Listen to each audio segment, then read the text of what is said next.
Amigas, amigos, en Bolivia, a pesar de que se alcanzó este acuerdo de pacificación, la realidad es que se ha comenzado a denunciar que esta pacificación viene acompañada de una persecución política, incluso haciendo uso del aparato judicial en contra del expresidente Evo Morales, de dirigentes del movimiento al socialismo, y pretenden obviamente generar un escenario en el que salga perjudicado el candidato presidencial del MAS, Luis Arce. Quédate a conocer todos los detalles.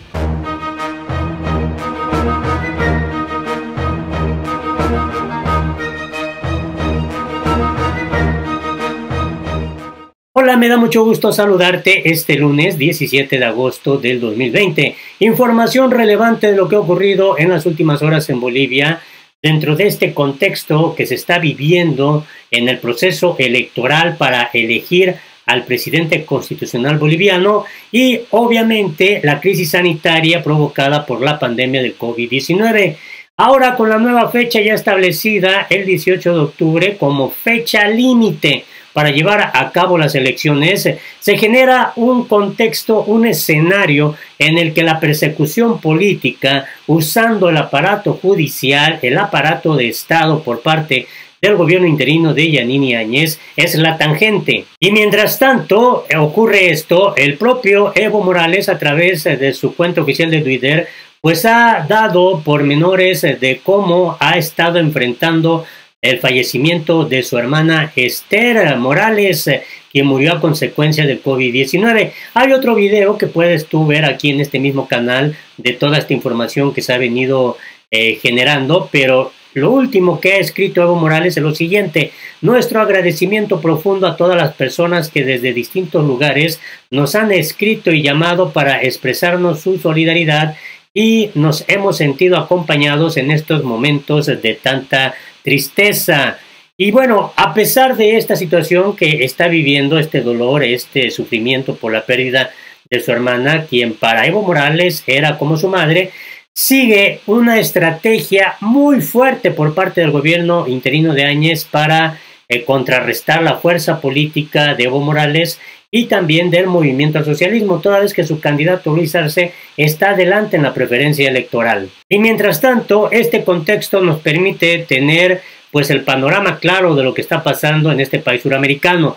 Bolivia ya aprobó el proyecto de ley que fija el 18 de octubre como plazo máximo, mientras que los grupos inconformes liderados por esta Central Obrera Boliviana pusieron fin a los bloqueos que mantenían en vilo al gobierno de Áñez. La elección para elegir al próximo presidente de Bolivia ya se ha definido. Tras el jaloneo entre los partidos políticos y grupos indígenas, el Congreso del país aprobó esta ley en la que determinó que los comicios deberán realizarse a más tardar ya en la fecha establecida, que es el 18 de octubre.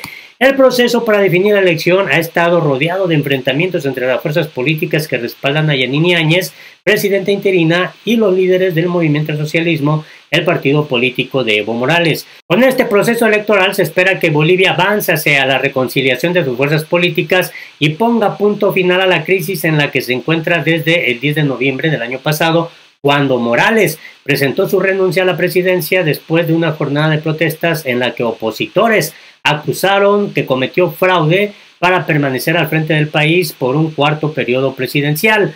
Sin embargo, pues se ha insistido que se trató más de un golpe de Estado con la ayuda de Estados Unidos y la Organización de Estados Americanos, cuyo informe que dio a conocer ese supuesto fraude ha sido prácticamente desacreditado por organismos especialistas en la materia. En las últimas 2 semanas en Bolivia se registraron por lo menos 142 bloqueos en las principales carreteras por parte de grupos que respaldan a Evo Morales, de acuerdo con información que proporcionó a medios locales el viceministro de Régimen Interior, Javier Issa.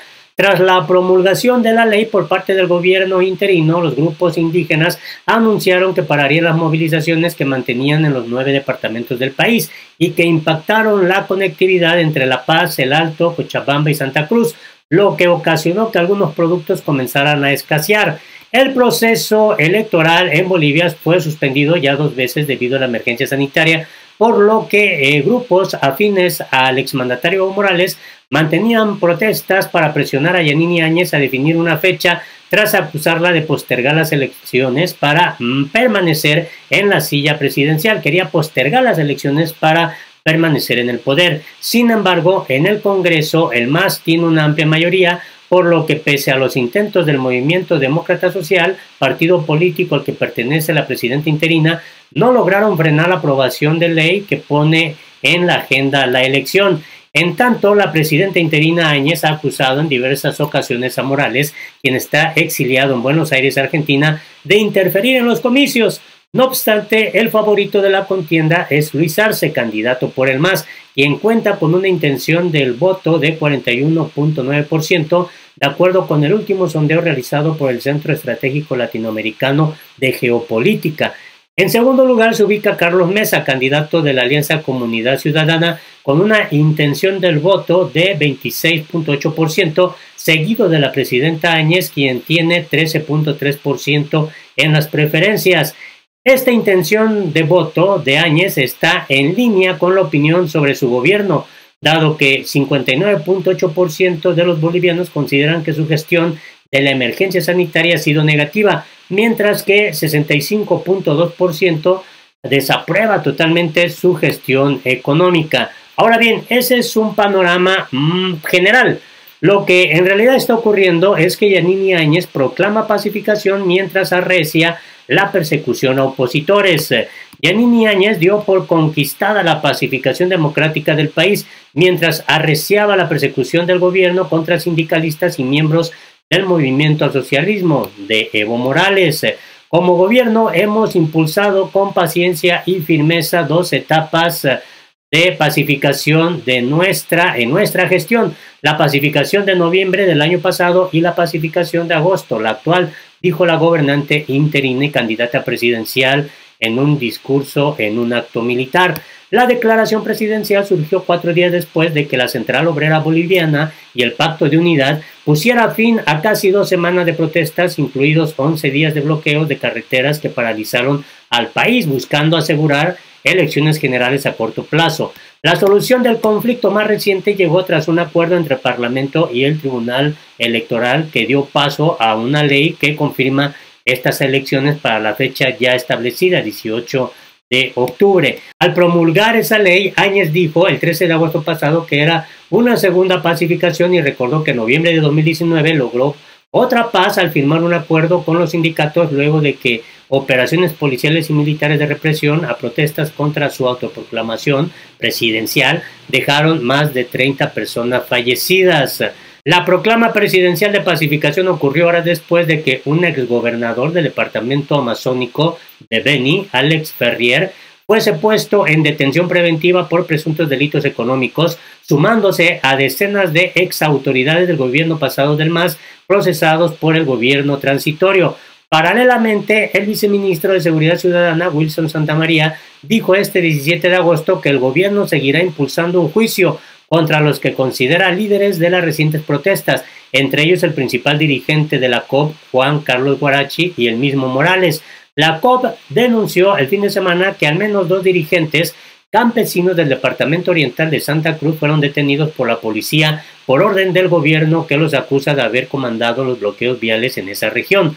Ha quedado claro que el conflicto fue iniciativa política del MAS. El Pacto de Unidad y el MAS siempre han trabajado de forma coordinada y gente que alentó el conflicto está en las listas de candidatos del MAS, dijo Santamaría a la privada Red 1 de televisión. Añadió que el gobierno consideraba criminales a los recientes bloqueos de rutas porque habrían provocado una interrupción del transporte de oxígeno a hospitales, causando el fallecimiento de unos 40 pacientes por COVID-19. La COP y el MAS rechazaron por separado esta acusación, denunciando en cambio que la escasez de oxígeno y otros insumos médicos, incluidos reactivos para pruebas de la COVID-19 en laboratorios, dura ya más de 2 meses. Así está este panorama y mientras tanto Yanine Áñez a través de su cuenta de Twitter dio a conocer en las últimas horas esto. Hoy tuvimos una nueva reunión del gabinete. Me pone muy feliz que el equipo de ministros se vaya reincorporando.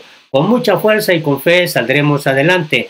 Participamos del acto de ascenso a generales del Ejército, Armada y Fuerza Aérea. Les agradezco a todos los integrantes de las Fuerzas Armadas por defender la democracia, la Constitución, la libertad y en estos tiempos la salud de los bolivianos. Hoy reconocemos a los generales pero el aprecio, el orgullo y la gratitud va para todos. Se cumplen 195 años desde la creación de nuestra primera bandera, símbolo patrio que llevamos pintado en nuestros corazones. Eso es lo que ha dicho Yanine Áñez a través de estos mensajes en su cuenta oficial de Twitter en las últimas horas. Así está el panorama en Bolivia. Ojalá nos des tu punto de vista, tu opinión es importante. Hasta la próxima.